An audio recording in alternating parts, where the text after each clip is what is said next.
Welcome to the Market and Main podcast. I'm your host, Mike Peters, and today on the show we have Angie Stumbo.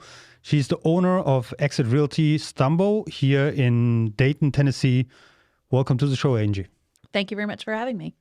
So we're basically neighbors. Correct. We're right on the corner of Market and Main here in Dayton. Right. And I saw that, I read that you opened up that realty about 2 years ago in the midst of the pandemic. Yeah, in the middle of the pandemic. Yeah, I did. I have been licensed as a realtor in Tennessee since 2015, and I saw a need for kind of a different real estate company. And so through a long process, some trial and error, I opened on my own in 2020, EXIT Realty Stumbo CO. We weren't in the location that we are now.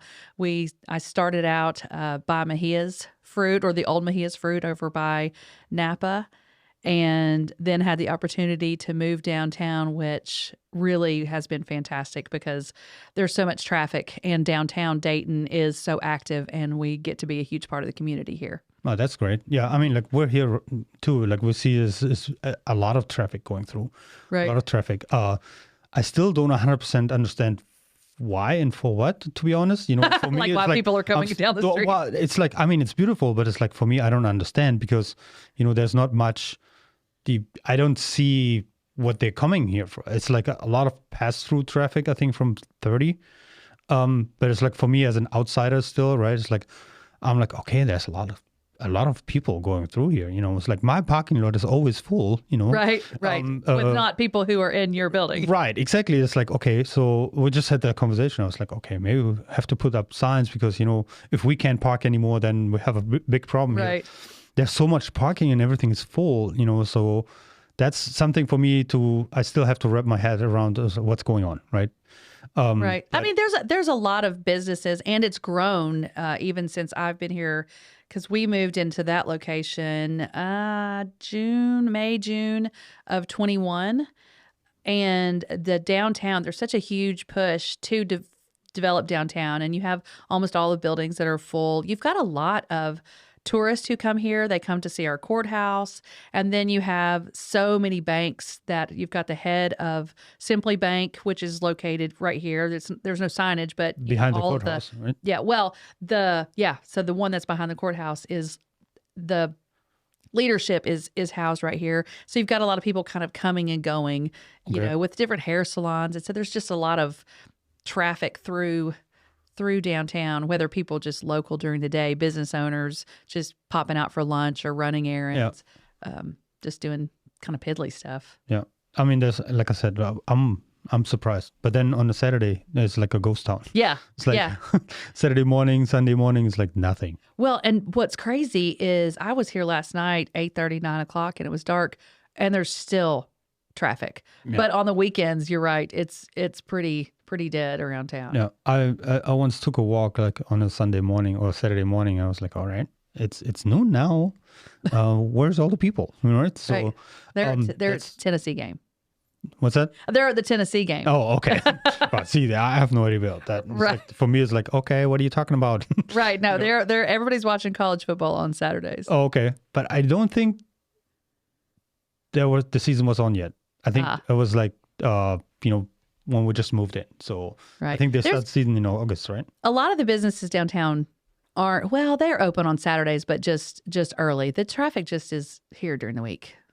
Yeah. Yeah, I see that. Mm-hmm. So now tell me a little bit about how all this came together, and, you're expanding now too, right? It's like, did you open the location in Hickson already? Right. Not yet. We've got plans to expand. And actually, our first expansion, and I've not officially announced this, and I'll officially announce it here, we're opening a location in Spring City. Okay. So that was a simpler, quicker thing to do. It had an opportunity, a building that came available.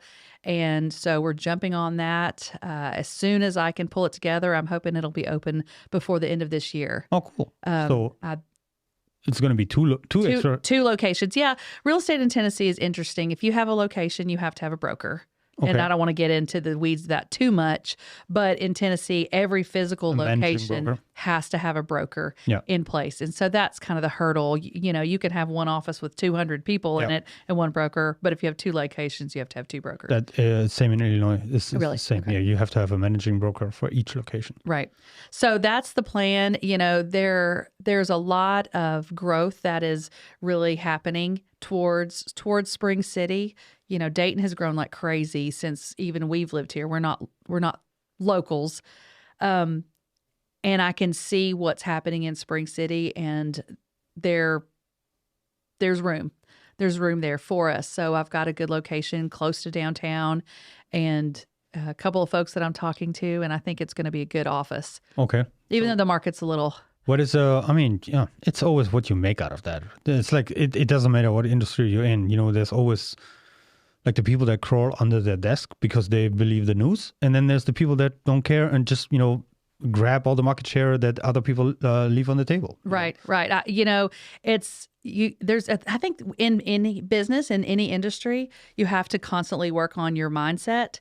And, you take the news. My husband was watching the news last night. I was sitting, not watching it. I was sitting at the kitchen table working on kind of scheduling some showings and stuff. And, I hear Fox and they're like, this is crashing and this is crashing. And I was just like, turn it off. Yeah. Like that's like the news is not going to dictate what I do because they don't know. Like our market is local. Right. And we still have people coming to Tennessee. There's still reasons that people are moving. People's families are growing. People change jobs. And, it's like at the beginning of COVID when you could either stick your head in the sand or you can open a real estate office. Right. And I applaud that, to be honest. Like, that's exactly it. Like, for me, I lived in Chicago back then, right? Okay. I've been a realtor in Chicago and I had my own business all along. I was a freelance programmer at that point. I had to, I didn't have any employees anymore. End of 2019, when everything slowed down and everyone was like, oh my God, what's happening? Mm-hmm. And I fell for it too. Like in the beginning of 2020, all my books were full end of 2019. And then like suddenly everyone said, oh, we want to wait. We don't know what's happening. Let's wait. And the shutdown happened and all that kind of stuff. And we lived in downtown Chicago. Wow. It was like, for me, I have never seen the city like that. It was like a ghost town. Like only like the homeless people were left. Wow. It's like a scene out of like that one movie was Will Smith, like I Am Legend. Oh yeah. Yeah, it was just him and the dog. It was like that. And it was horrible. So I took a job. I worked for a company in downtown Chicago in the Loop where I had to walk down there every day. Everyone else stayed home. I couldn't because I had so many children at home that I couldn't work from home. So I was like, all right, I couldn't stand that anymore. Quit my job, a good paying job, by the way, in the midst of the pandemic and, just picked up the phone. It's the mindset change that happened. It was like, all right, I'd rather be broke and work for myself than working for someone else. Yeah. But then that something clicked there. And, like I was able to turn 2020 in the best year of my life, business-wise, just working from June through December. We had 400% growth that year. I went away from just being me and, having employees to outsourcing a lot and, blowing up the company to what it is today, where we're like multi-million now. Back then, that was just 3 years ago where, like on the brink of bankruptcy, basically. When something goes wrong and you have to take a job, then, your business is not stable enough to like survive something like that. Right. I don't fear a recession anymore now because I know what to do, even in a situation like COVID, where everyone was really like just crawling under their desk and saying, oh my God, it's not my fault. What can I do? I'll just sit this out, right? Right. A lot of people went out of business. A lot of bigger companies, they're way smaller now than they were before the pandemic because they waited it out, right? And then companies like mine, where I was a nobody back then, now I have so much market share and like everyone is like working with us. We're everywhere, doesn't matter if it's Volkswagen or Mercedes or, everywhere. Like we're at Tesla, we're at GM, we're, at a few of the tier 1 suppliers in the automotive industry, and we're still growing, Yeah. Totally different mindset than I had before that. Even though I was always thinking that I'm on the bright side of the mindset, but it's, there's always space for improvement. Right. Well, you said something that resonates with me that I've been kind of harping a lot lately, but then heard somebody else speaking yesterday and it's talking about personal responsibility. And when you are consistently thinking that whatever is happening to you is somebody else's fault or it's somebody else's responsibility to make way for you, it's never going to happen. No. And you always have to take every situation and say, okay, how can I do better? What can I take from this situation? And then move forward. Right.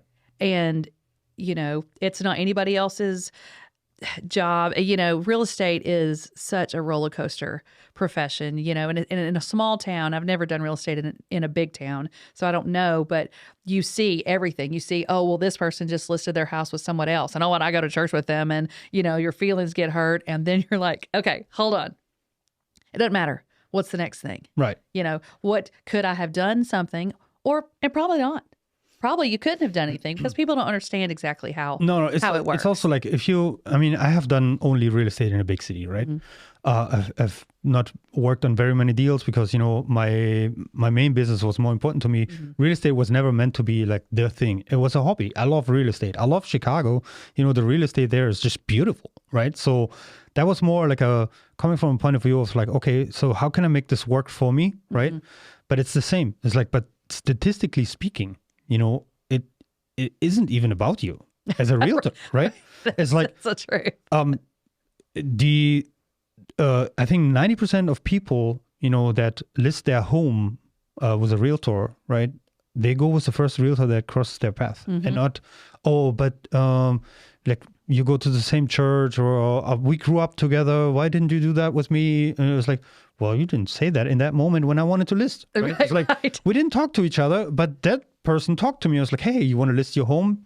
Right. Right. It's just a conversation like, oh, well, I was standing at the ball field and I was talking to this other parent and, oh, they sell real estate and said, you just had the conversation. And a lot of times that's how it is. But I think that's why in my business, we have to be so intentional. Mm-hmm. We have to, constantly be reminding people like, hey, you know what, this is what I do for a living. And, sometimes it can be obnoxious.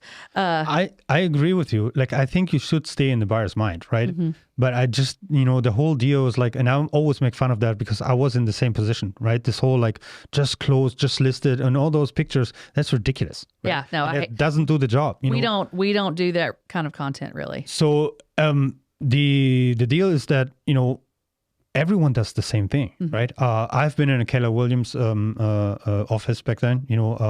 It's now Keller Williams Chicago 1. Back then it was Keller Williams Chicago Lincoln Park. The whole like Tommy Choi, Weinberg Choi group there of investors. Mm-hmm. The deal is this, like Keller Williams still teaches that, right? And I know that EXIT does it too. The whole deal is like the realties nowadays, like the corporations, they're not very, very different from each other, right? They're all kind of like the same. They teach the same thing. And it's like, it's frustrating and it kind of hurts at the same time where you say, okay, so you teach new agents to do this, like just closed, just listed BS. I have to call it like that. Right. Because it's really not that good. But I mean, the idea behind that was like to stay in the buyer's mind, right? Or in the seller's mind. And there's nothing wrong about that. The question is that what you want to see? Because if you go back to algorithms, right? Social media algorithms, the way that works is if you post this all the time and I see, all right, you're a realtor, that's great. But, I don't need you right now. But I would like to stay in contact, but not like that. Right. Whereas like, if I scroll over your stuff all the time, at some point I will just not see it anymore. Right. So the algorithm will take care of that. You will not see that anymore. People still post that. They get an engagement of like 1 or 2 likes, most likely for mommy or something like that, right? So, and then when the person is really ready to buy or sell, they're not there. They're not going to see anything of you anymore because they scrolled over all the mm-hmm. BS, all the years, I mean, statistically speaking, I don't know how it is down here, but statistically speaking, every 5 to 7 years, someone changes a home mm-hmm. in the United States, right? Yeah, that's still the way it is. Yeah, so same here. Mm-hmm. So that means like for 5 to 7 years, that person isn't ready to work with you. Right. Right. If you, now we know like, sites like Instagram and Facebook, they won't go away anytime soon. Right. Especially Facebook, I think is here to stay. That means you have to overcome this time period of 5 to 7 years for that one person, right? Well, that's why it's about relationships. I mean, nothing is going to, I don't care what technology comes about, it's always going to it's going to come back to relationships and who you connected with. Okay, fine, you made that connection that one time. Well, so I put out all kinds of content and it's all over the map. But am I also engaging with people? Am I putting thoughtful commentary on what they're posting? Am I being genuine when I see them in public?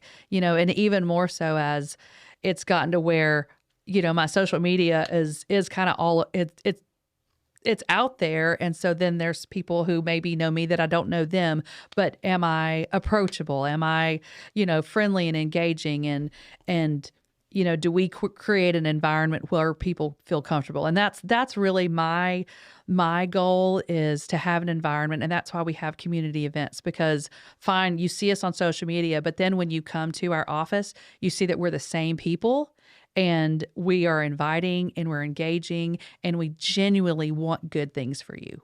We want the best. And whether it's in, raising your families or it's, buying a house, selling a house, we want the best for you. And that's the message that I want to get out consistently, not just, oh, we just sold this, we just listed this. I mean, who cares? I mean, there's an element where people are, if they don't see that you're doing some kind of production, that they need to see sometimes to be like, oh, wow.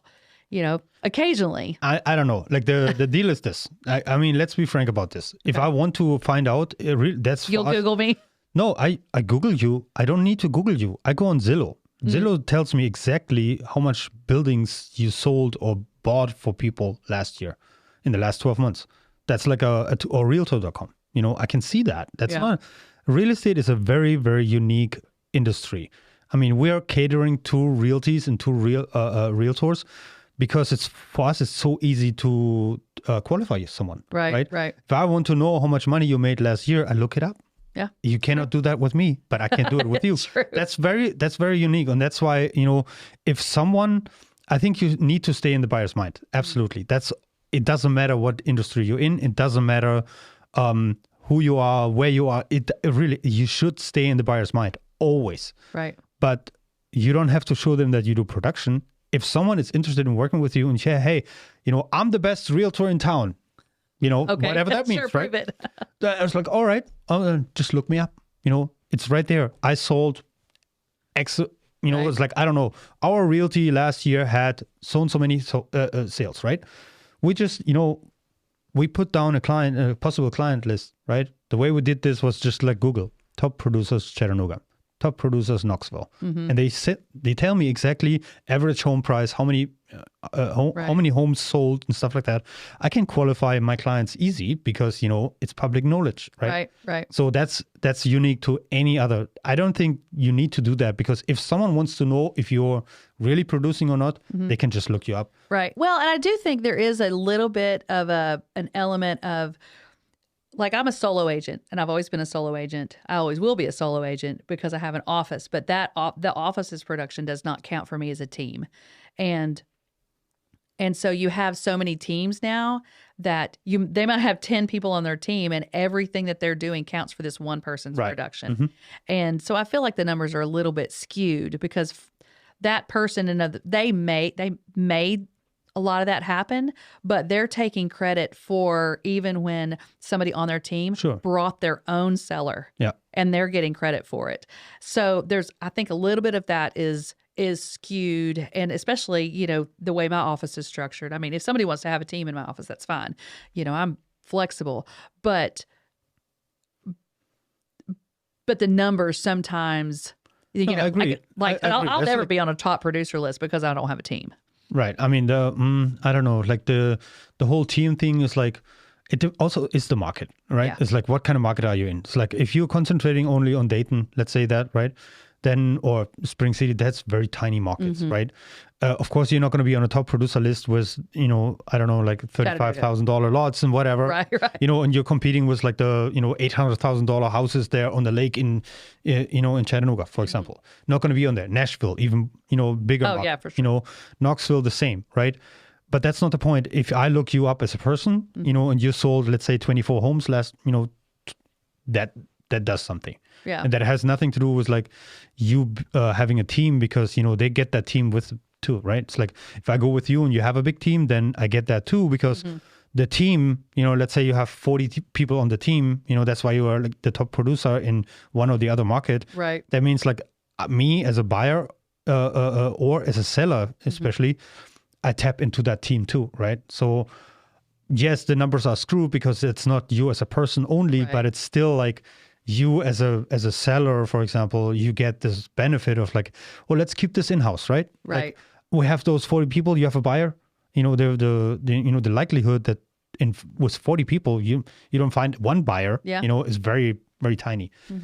Happens, I know, but like it's very, very tiny. But then again, are you guys doing any like neighborhood videos or something like that, or interviews with like local business owners and stuff like that? So our content strategy, basically, as it boils down to a lot. I mean, there's a lot planned, but then there's some kind of off the cuff. We try to, feature local businesses, hey, go check out this restaurant, go check out these things in the area, local pumpkin patches, just kind of hyper local.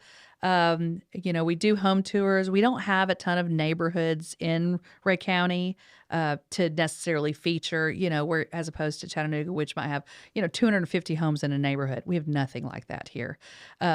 So we try to feature local events and local activities that are going on, things that may be coming up, what you can do in our area. Why would you want to move to the Dayton area? Are you optimizing that for search? How are we? Yeah. We're in process. We've got a girl who is at the office part-time, and she's in her marketing degree, and so we're putting the things out on Google and seeing what works, seeing what's getting us the most traffic, checking out our analytics on the different social platforms, and seeing what hits. Does this video work? Does this poll work? That kind of thing. You guys on YouTube also? Yeah. Well, I'm on YouTube, and so yes. So I try to make some market update videos. As a solo, broker owner, it's tough. I know. It is tough to kind of hit all the things, because then you're like, oh, well, now you need to be doing shorts. And, oh, well, now you're on TikTok. And, oh, yeah, you've got, 10 agents that you need to make sure you're checking in with and watch their paperwork. So it's a lot. So we've got a new website coming that we've had a website where it was like had the IDX feed and had all this stuff on the back end, and we're dumping that, and we're building a website from scratch that is going to be just solely focused on just our brokerage, like so that when people search, they can come and really find out who we are, and it can talk about what we do locally, who the agents are in the office, their bios, because really I've found that when people search, okay, realtors in Dayton, Tennessee, and they'll find a list, then they'll search that person and they'll see what they look like, and then they'll read their bio. And I've had people contact me. Do you think there's a lot of people searching for that term? Realtors near me? Yeah. I think so. Or no? No, I'm not. That was just a plain question. I don't know. Google Trends will tell you. Okay. Google Trends, and then you can see like how many searches were done over the past 30 days, 1 year or whatever like time frame you put in, and you will see. I don't think very many people search that realtors phrase. Near me. No, it's like I don't know. I wouldn't do it. I mean, what I did. I mean, you guys got me this place, right? Right. Yes. So what I did was like I was just walked in because I wanted to meet people.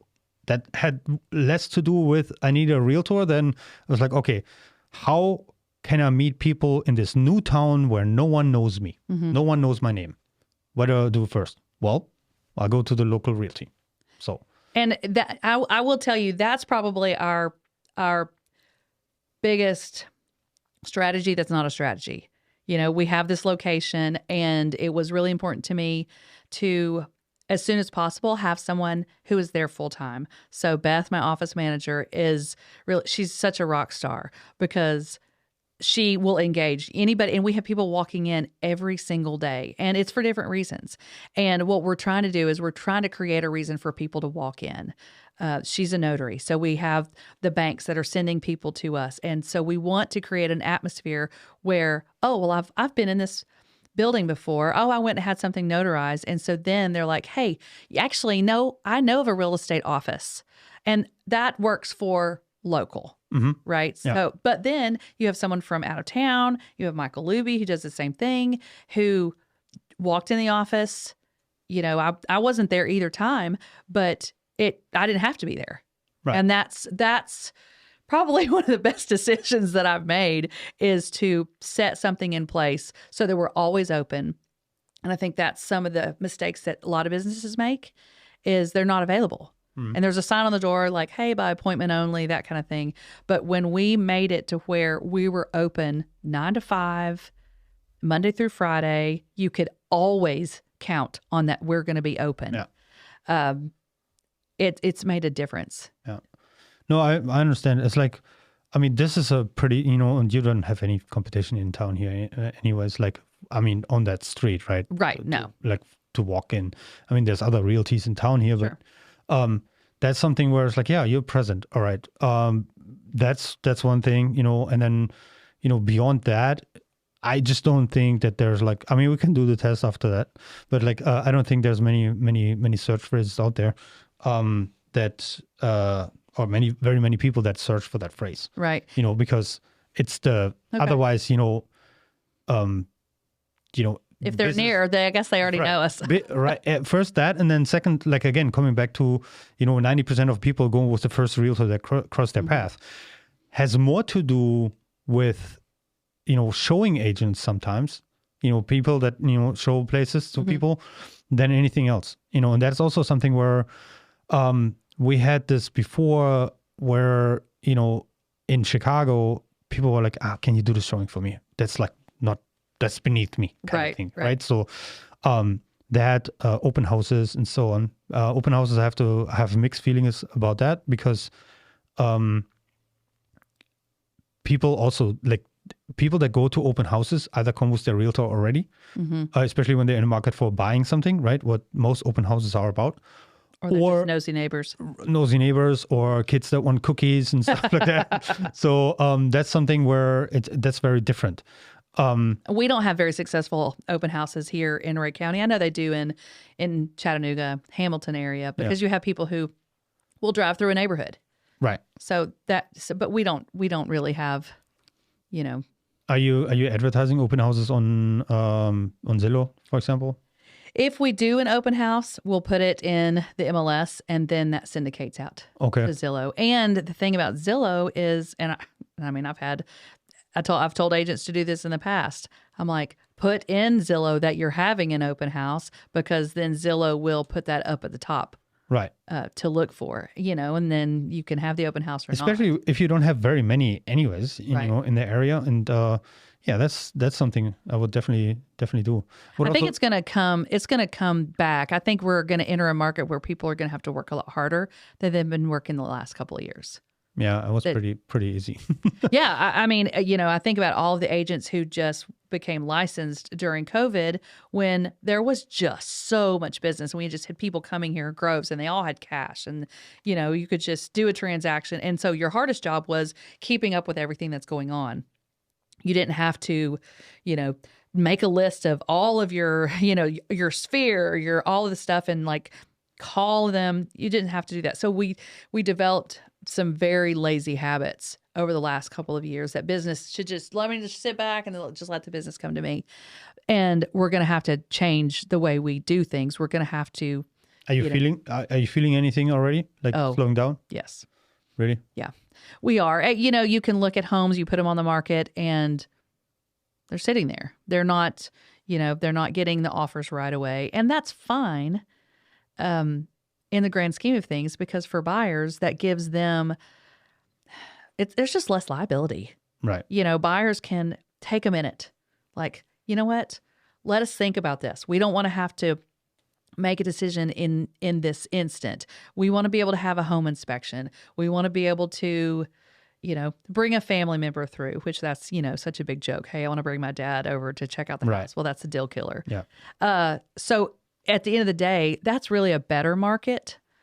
You know, it's better for buyers. Sellers, you know, sorry, your day has passed. Right. I mean, they had a pretty good run there. They had a great run. And, you know, if you didn't sell, that's fine. So what's interest rates right now? 7%, 8%? Between 7 and 8. Okay. I'm betting they'll go 8 Higher. or over. Yeah. Before the end of the year, probably in the next few weeks. But you know, so now you've got lenders who were just busy doing business. Now all the lenders are like knocking on the real estate office's door. They're like, hey, remember this? Remember us? Yeah, I remember. Like, I mean, like you can imagine. Like, I'm still in that sphere, right? It's like I get phone calls for all kinds of stuff, right? I get, you know, lenders still knocking on my door. Mm-hmm. It's like, hey, we have like, I mean, given it's all for Chicago, but you know, it's like still happens. I haven't gotten any emails from any lenders until just recently. Really? Like Right. nothing. Like nothing. It's like emails come in now that I haven't seen for a long, long time. Like, hey, check out our new program. Hey, we've got a program for Right. this. It's We've got like, a program for this. What's happening? What's happening? Well, and everybody was just so busy. And so now they're coming back around, being more intentional and, you know, saying, hey, can we do this for your people? And that's good. These are good things. Mm-hmm. And I think everybody just sees the interest rate and it just thinks it's all bad. But there are some really good things about when the market slows down a little bit, give everybody a little breathing room. There are a lot of buyers. I'm working with some folks. And speaking of, you know, not having time, I mean, I'm still out, you know, showing property, driving to Crossville, you know, doing the things. I mean, I pulled way back over the summer and really focused on pushing, you know, business out.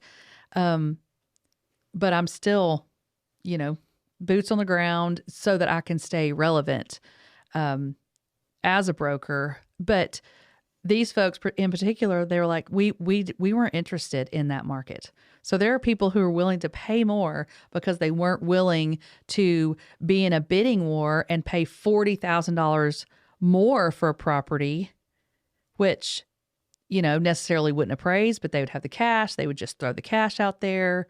So we've got a lot of things that are weighing out. And at the end of the day, I think, you know, somebody gets in the property. I mean, you marry the house, you date the interest rate. Right. I mean, I don't know, like the whole, like coming back to the statistics we talked about earlier, every 5 to 7 years they change anyways. Yeah. For one reason or another, right? Like we move because of work, we move because, you know, our family's bigger now, our family gets smaller, right? Yeah. You know, kids move out. I mean, here, especially here in the area, you know, a lot of kids, like, you know, when they're 18, they're moving out to college. Mm-hmm. You never see them back. I mean, you see them for visiting, but like, you know, they don't come back because, you know, big They city. get a job in right. Chattanooga. Or Knoxville or even further than that, right? So that's also something where it's like, all right, we had the discussion also like with a lot of people here in town, right?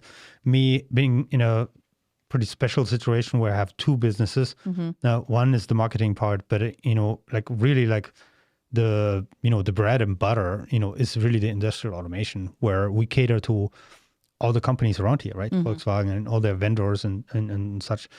And, you know, we see like a war going on, you know, a war for labor, right? Mm-hmm. That's really the problem. And then, you know, right now, like here, we have a you know, real big problem because, you know, we have the Nokian Tire here, we have Lazy Boy, and all those companies, they need people, but there's really nowhere to put them. Right. So do I want to, you know, commute 40 minutes, 45 minutes, 50 minutes every morning and every evening, you know, to work at Lazy Boy when I really live in Chattanooga or I live in Knoxville, is like over an hour. Or Pikeville. Yeah. Like you have people who commute over the mountain as well. So no, I don't. You know, I'd rather work where I live, but I couldn't move here because there is not what I want, right? Right. So it's going to become a problem for the area. you Yeah. know? I mean, no, housing is definitely a problem. And I think that's one of the things when people are like panicking, they're like, oh, it's 2008. I'm like, it's not, because there's not enough houses. Right. In 2008, there was like houses everywhere and you didn't have the equity. Well, now, you're not having people who are foreclosing on their homes. And if you do have someone who can't afford their house payment, okay, sell it. You probably have $100,000 in equity in your home. Right. And downsize. I mean, we can find you a smaller home. And sometimes, I mean, it's life. Sometimes you have to make sacrifices for To be whatever's honest, happening. Like the whole deal is like, people talking about a recession and all that kind of stuff. Like, I laugh about that. Yeah. Really. Like, if you don't make money in this economy, recession, I mean, it's kind of like the joke that they were like, we don't call it like that anymore. All right.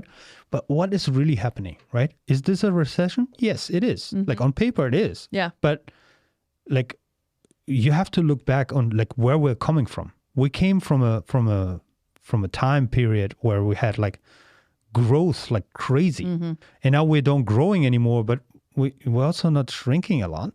Right. I mean, look at unemployment numbers right now. We're at 3.3%. That's nothing. That's basically full employment. Right. The 3.3% that are not working Anybody right now, who wants a job has a job. you don't want them to work for you anyway. Well, yeah. So- well, and I mean, from what you look at what the Fed says, and they want that number to be a little bit bigger. They Right. want, they want a little bit more unemployment, which, they just don't seem very logical at the moment. Well, but- I mean, that's the whole thing. So, okay, so we're not basically not having any unemployment, like except like the riffraff there. Right. So, where's the, and everyone is like panicking over what?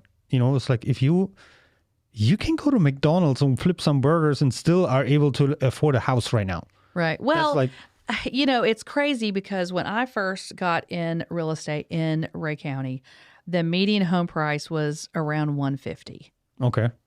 And it's up in the $250 to $260 range Okay. now. So that's in 7 years. Right. And in the last 3 or 4 years, home values have gone up 50%. So my house that I bought for $200,000 in 2018 is now, ideally, I could sell it for around $350,000. Now, who can afford a $350,000 house? What kind of income do you need to have to be able to afford a $350,000 house, especially with the interest rates? Because the people who were in that range now are looking back down to, $250,000. So yeah, you get out. I'm going to get the mortgage calculator out, Right. because that's my best friend. I always like pull this out for all of my friends because they're like, it's so expensive to do that. What do you say? 350? 350,000. Yeah. 350. Interest rate 7%. All right. Yeah. Do 7.42. Let's do 8. Let's Okay. be conservative. All right. We do a down payment of what? FHA loan? Do I 3.5%. It's like 368,000 for FHA, right? Maximum loan amount. So let's put 3%. Let's do 4. Let's be conservative. 4%, right? Okay. 4% down, 3.5%, I think, is the FHA loans. Yeah. You have to put 3.5. So, and then taxes are pretty mild here, right? Yeah. Oh, yeah. So what are you paying for $350,000 house? Say 1,000. Oh, that's nothing. I know. So, Anybody up north is like, 1,050. I can do like 0.3%. So that's a $3,400 payment for 30 years fixed. So, yeah, 30-year fixed, $3,400.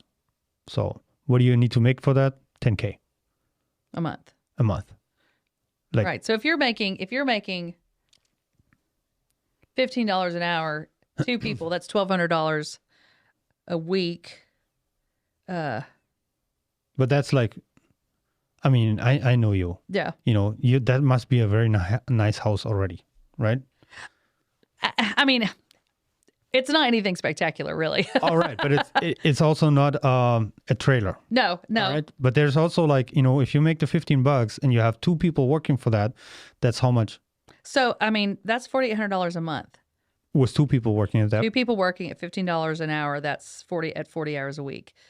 Okay, so that means like I can afford, with that kind of money, I can afford half that. Right. That's $175, Yeah. right? Yeah. So So if you look to see what houses are 175, that's not what people. I mean, it's not where people want to be. But like, okay, but you're flipping burgers. You know, like we're That's talking. fair. You know, you're flipping burgers. You're like, yeah, it sounds like a castle to me. All right, it's like, I mean, what's the alternative?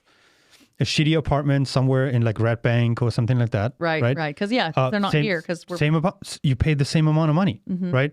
If you have a 4-bedroom apartment, a 3-bedroom apartment in the outskirts of Chattanooga, you pay $2,500 too.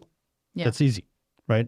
So that's like, where's the that's going to be mine. If you want that, right. Or I live there, like I have to basically share the room with other people I don't know because the walls are so thin, right? That those apartment complexes, that's and and with people freaking out about interest rates, and we talked about it today, and we had an office meeting this morning and had a lender come in and really do a great job in working through some of the numbers with us. Number one, interest rates 7-8%, fine. Interest rates on rent, I mean, every dollar is gone. Yeah, well, okay, but you're flexible. You don't have to pay for repairs and stuff like that. You don't have home maintenance. Like, okay, so yeah, you do. You don't have to. You have to see what, for example, my company rents my home. Okay. I'm only here to build up our new headquarters. Once that is built up, I have to move here officially and pay it myself. Okay. Right. I can only do that so long. Right. That's the tax law, right? IRS will be like, no, you did this, it's done. Pay your rent yourself. Right. All right. So I don't have to pay for anything. I don't have to pay for upkeep. And we have pretty. We have a house on the lake. We have irrigation system, all that kind of stuff. Right. I don't have to care about anything of that. Right. That's all like beyond me, and I'm flexible. Right. There's something to that too. I'd rather own homes that I don't live in. Meaning, like, right now I'm saving for a 30 apartment unit. So that's going to be the real estate I want to be in. Right. That's my personal preference. Right. On the other hand, if you own the home, it comes with all those tax benefits, right? Right. You have the mortgage that you can deduct from your income, right? Like the whole interest. Or the interest rate. The whole interest rate. If you're self-employed, you can, I think, 10%. A portion. It's the way that we've done it is whatever you can use as your home office, take that square footage and whatever percentage that is. That is of the house. That's how all we right. do it. So, but like roughly, I think there's roughly 10%. Right. That's probably the max you can do. Like if you really, unless you have like a shop at home, right? Right. Where it's like, it's the whole garage and the basement and all that kind of stuff. It's like 30% of my home. Right. Which is kind of like our house with my husband's business. Right. So that's okay. You can do that. There's that benefit. And then like if you own commercial property, you can take deduction. Like what's it called? Write-offs. The 27-year rule or 22-year rule. What is it? What's the word? Well, I don't do a lot of commercial stuff. So that's it. It's like you take depreciation. That's the word. Okay. Sorry. So, like if you have commercial real estate, meaning like multifamily where you can even live in that, right? I mean, we had a lot of people that we have in Chicago where there's a lot of like multifamily, Right, like house hacking, like it's you like live in one half. You live in one apartment and all the rest of the people pay your mortgage. You live there for free from day one. FHA loan, first time home buyer incentive, $10,000 for people that don't know. In state of Illinois, I don't know here. It's probably the same. I don't think we've got any kind of incentive. I do know that you can get from between, up to a quadplex. You can use FHA, like first time home buyer. Yeah. So I'm not sure about the quadplex. I think that's even, you can do even more. FHA gives you, I think for the single is $386,000, and then for multifamily, the maximum amount, it doesn't have to do so much with a limit on how many flats are in there. It's more that is like if it's more than one home within the house or the building, then you get a different maximum amount that you can take out. I think FHA is like 500 and something. I would have to look this up. I don't know. Yeah, I mean, that's not really in this area, it's not You don't really- have those, Yeah, right? we don't have that. So we just looked something up for our guys here, and we were looking for fourplexes and stuff like that.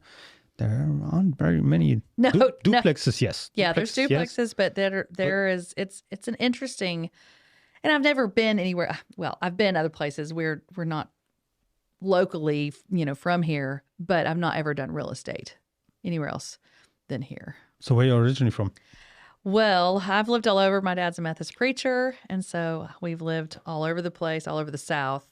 And my husband and I started in South Carolina, lived in Athens, Georgia, and then my parents were here at the First Methodist Church here in Dayton. And in 2013, my dad had a health crisis, and so we decided we wanted to raise our children in this area. My sister decided the same thing, so we all quit our jobs and we moved here. Oh, cool. So That's like, okay. yeah, Done. yeah. My husband kept his job in Athens for a little bit, and he would come up here on the weekends. But I was teaching at a private school. We've got 5 kids. All of our kids went there, and I moved in with my parents and homeschooled the kids the fall of 2013, and then we found a place, and then my sister, then she moved in with my parents and finished her move up here. And we really just kind of established, and I think a lot of people think we're from here and we've been here for forever, but we've dove hard really into the community. I think with our kids, they played sports, and they played every sport. And so the Stumbo name, has been in a little bit of Little League, a little bit of like in wrestling and basketball and soccer, and just kind of has been all over the place. Mm-hmm. And my husband has a really successful tile contracting business. Okay. And he's just stellar at what he does. I mean, there's not anybody around here who's better. You guys build homes, right? We do.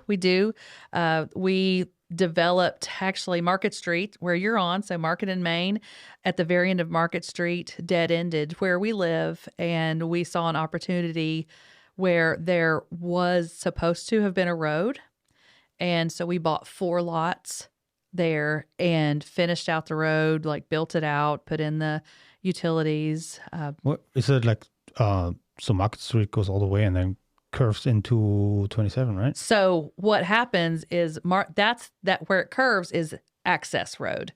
Market Street actually continues behind there and crosses another road behind Dayton Drug and Wellness. Oh, okay. So we're behind there. Oh, okay. So Market Street continues back there.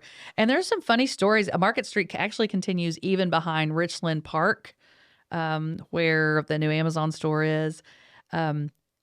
There's all kinds of funny background stories in Dayton, and there was a couple of farmers who got into it, and so I think the guy who originally owned that property that we've developed, he blocked it off so that nobody could build a through road.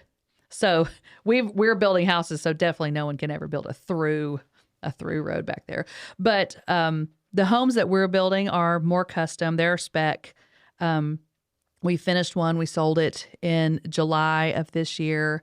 Very modern looking, not really like anything that's in the area. We like to be a little bit edgy. My husband's got a great design sense, and so we've got a second home underway. We poured concrete in the basement today. I mean, that's exactly what we need here. It's like coming back to what we talked earlier. Especially the manufacturing companies here, right? Nokian Tires, made a huge investment in the area a few years back. Yes. And now have a big problem because they can't find the people. We're not only talking about general labor, but also like engineers and stuff like that. Like more kind of upper level. And that's, our homes are not going to be the cheapest in the area. That's not. Right. But it's like, okay, but if you have an executive, it's going to be a kind of an executive level home where it's, got higher end finishes. It's, But even if you go like I said, engineers, in what we do, right? They're making like 100K easy. Mm-hmm. And if the wife works too, you're talking about 150K household income, right? So that's the kind of people that can afford homes like that. Mm-hmm. So, but there aren't very many. So if I look up Dayton, Tennessee, nothing pops up other than the Monkey Town. The monkey trials there, or and that's basically it. Maybe Strawberry Fest. But other than that, there's not much out there. You can't find much. That's the problem. And Like then, that talks about the area like, or talks about the area, or like showcases the area, and then you want to look up real estate here. You don't find much either. It's not looking good on the surface. That might be a great area to live here. Absolutely. We love it too. But like, But it's more of like an internal message, not an external message. yes, but like, I mean, try to put yourself into the shoes of someone that is having 150K a year, right? Between husband and wife. Yeah. And says, hey, there's this great company, out of Finland. They opened this up and they offered me a job, but I don't know where to live. I don't want to have a commute of like, I don't know, 15 minutes each way, right? So what happens is like, not taking that job. And then, right, because there's not, so I guess what I'm hearing is, like, our perspective is my parents were here. So I had this, and the reason that we were okay with just quitting our jobs, and, I had 5 kids that were 8th grade to, 4. I knew that this was the community because I already knew the community because I'd seen the people who were in my parents' church and I saw how much they loved them. But so what I'm understanding you're saying is, say someone from Finland, or not anywhere, only from Finland, anywhere. Well, I was in reference to Nokian, were to be offered a job, and they were the only way they could find out about the community or the area is through internet research. That we don't have a lot that. Exactly. Okay. There's your chance as a Write realty. that down. Like, okay, here's all the videos we need to make. As a realty, I always tell that all the realtors, right? I mean, there's huge examples out there, right? New York, Chicago. You're a real estate lady. Mm-hmm. You know, like Ryan Serhan. Oh, sure. And Matt Laracy, for example, right? They're all over the place, right? What have they done? Made videos about everything. Mm-hmm. So not only trying to sell you anything, like Ryan Serhan never tried to sell you a home over the internet.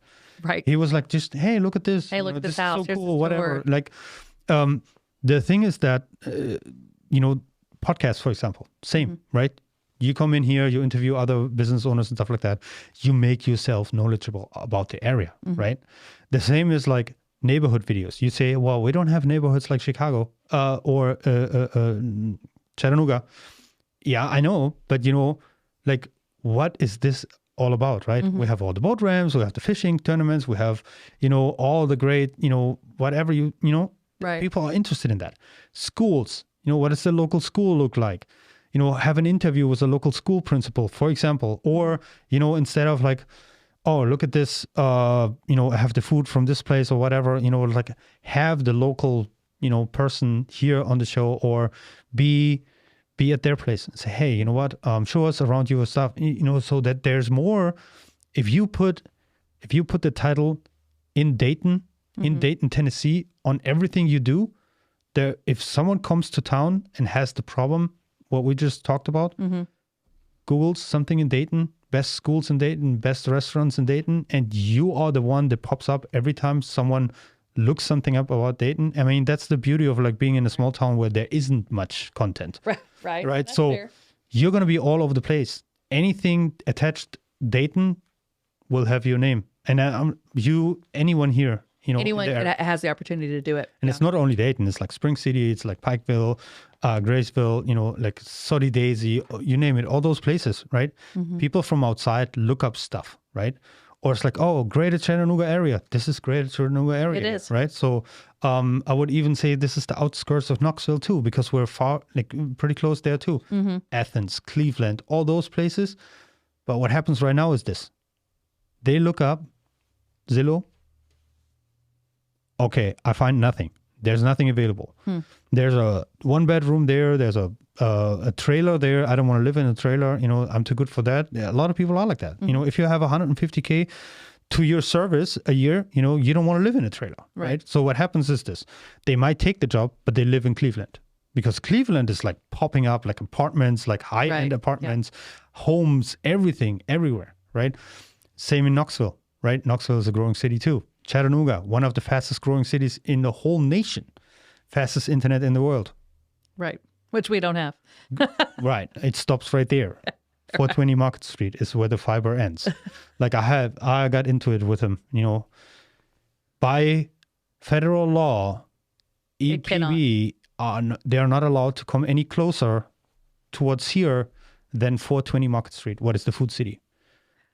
That's where it ends. That's where it ends. So does everybody up through there have EPB? They can, But if they want don't. to. It's available, 420 Market Street. It's available right there. Really? And then I asked him, it's not that far, just pull. She's like, by federal regulations, we're not allowed to go any further than that. So I thought it was just up through Graysville, but it's all the way No, to it's 420. all the way to 420. When I looked it up for this place, I typed in Market Street, and the only address that popped up was that one. Wow. And then we called them, and they said, by federal law, Now it's supposed to be coming over the mountain from Bledsoe. And then but it's Spring not. City. It's a different company. Right. Yep. But it's supposed to be fiber.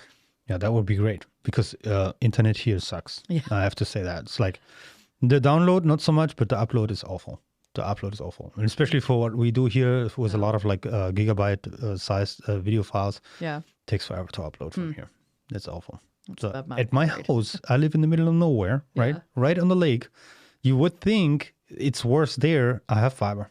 Really? Yeah, it's Twin Lakes. It's on the other side of the river. So Okay. Yeah. that's pretty good. Like I have a 500 gigabits, not gigabits, megabits per second upload. Wow. That's like, that's really good. But we're waiting for it here. Now we're stuck with, what's the company called? I'm not going to say. Yeah. But it's awful. It's awful. So you probably have the same. Yeah, over we've there. got the same, I'm sure, the same internet. Same. All right. So if anyone wants to reach you besides coming to the corner of Market and Main, how would they do that? So you can find me on Facebook, Angie Stumbo, Instagram at Angie Stumbo Realtor. You can look up Stumbo and you'll find me. STUM as in Mary, BO. You can call me at 423-342-5790. You can email me at stumbosells, SELLS, at gmail.com. I'm all over there. I'm on YouTube. Look up Stumbo. You'll find me. So I'm pretty easy to find. All right. So then, thank you very much for being here. Yes. Great. Wish you all the best, and inevitably we will see each other. Yes, we will. We will. Thank you for having me. Thank you.